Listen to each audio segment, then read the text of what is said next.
Bike বেপরোয়াভাবে নিউটনের দিক থেকে উইপ্রো ব্রিজ হয়ে বাইপাসের দিকে যাচ্ছিল। ব্রিজ থেকে নামার মুখে নিয়ন্ত্রণ হারিয়ে ড্রাইভারে ধাক্কা মারে বাইকটি।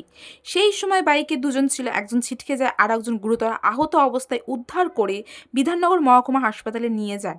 সেখানে চিকিৎসকরা তাকে মৃত বলে ঘোষণা করে। দুর্ঘটনাটা কি করে ঘটলো তা খতিয়ে দেখছে ইলেকট্রনিক কমপ্লেক্স থানার পুলিশ।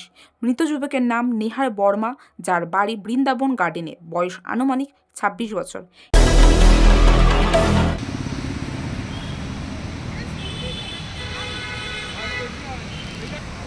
বড় করে নেই।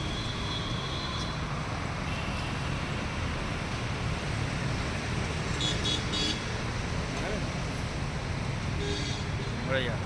হ্যাঁ, মরে যাবে। গাড়িটা কোথায় নেই? আমার ভাই আজ যাব।